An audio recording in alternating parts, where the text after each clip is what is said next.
At precisely 10 o'clock this morning, employees of the Belize Tax Service Department left their workstation and joined a coordinated walkout at offices across all 6 districts.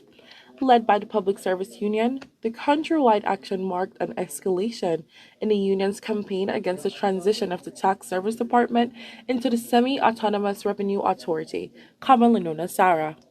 The PSU says the walkout was intended to send a clear message that employees remain dissatisfied with the process and want their concerns addressed before the transition moves forward. PSU President Dean Flowers explained the purpose of the coordinated action.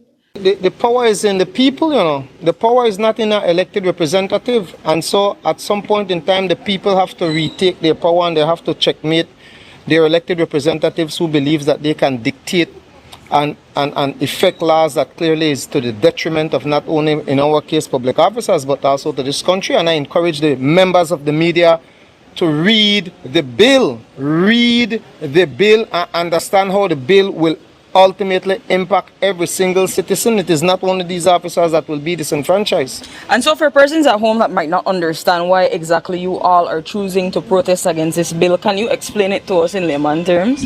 The bill seeks to, in my words, take the oversight of our revenues, which is currently in the Consolidated Fund and is subject to scrutiny by the Auditor General, subject to scrutiny by the Contractor General where procurement is concerned, subject to accountability by the Accountant General, and scrutiny in procurement where the Contractor General is concerned. It seeks to remove those oversight bodies and invest it in the sole authority of the Minister of Finance, who decides how money is spent and what is spent and who gets contract.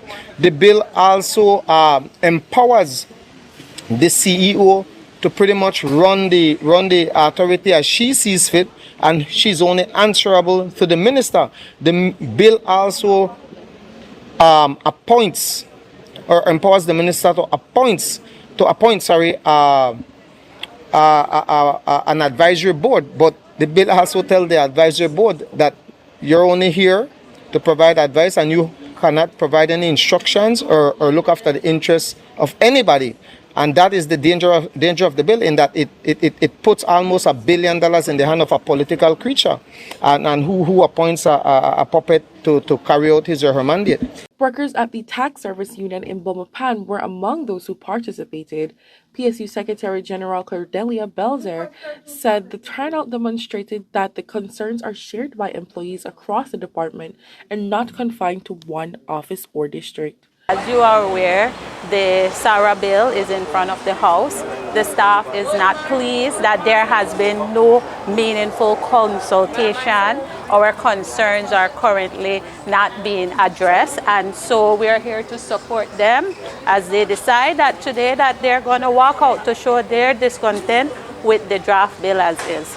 As tax officers, what they're saying for the most part where their conditions of service lies is that they must resign or they must apply for positions over at the new authority.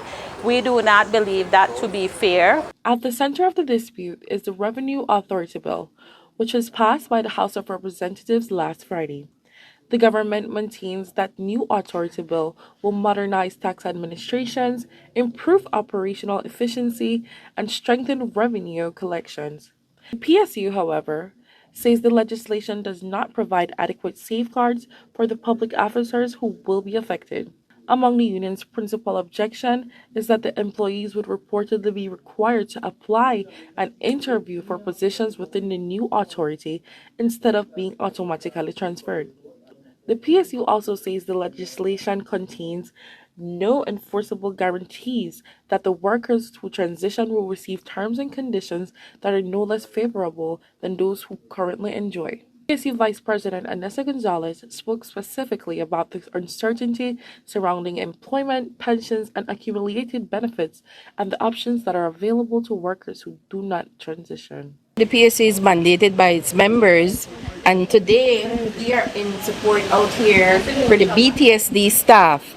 And if you can see my placard, it says prioritize the BTSD staff. We have known that There is no consultation that's been happening lately, and so the BTS staff is now over it in the sense of what are we going to do? And this, from this representation out here, this is what they're doing, standing up for their rights. As far as we know, it's countrywide. Hopefully, it's been also in the news item right now, but it's countrywide. The BTS staff is having the support from other members of the Public Service Union of Belize. The BTS staff will continue to stand up, and the PSU will continue to stand behind them. And hopefully, like we went on the news stations yesterday, that the consultation process will be done in a very fair and transparent manner. The PSU's written position also calls for the preservation of accrued pension benefits, recognition of employees' years of service, and the mandatory pension arrangements for the new authority. It wants workers to be given the option of transferring under protected conditions or remaining within the public service. The union is also objecting to the governance structure established under the legislation. It argues that too much authority is being placed in the hands of the Minister of Finance, including powers relating to the appointment and removal of the Chief Executive Officer and approval of employee benefit schemes. The PSU also rejects the claim that it failed to participate adequately in consultations. Union representatives say they consulted tax service employees and submitted a comprehensive position paper on August 10, 2 days before the relevant House committee considered the legislation. With the walkout now completed, the PSU has not indicated what its next action will be. However, its leadership says the campaign is not over and the tax service employees will continue pressing for stronger guarantees, greater transparency, and meaningful involvement in the transition. Zayna Augustine for Love News. Solidarity!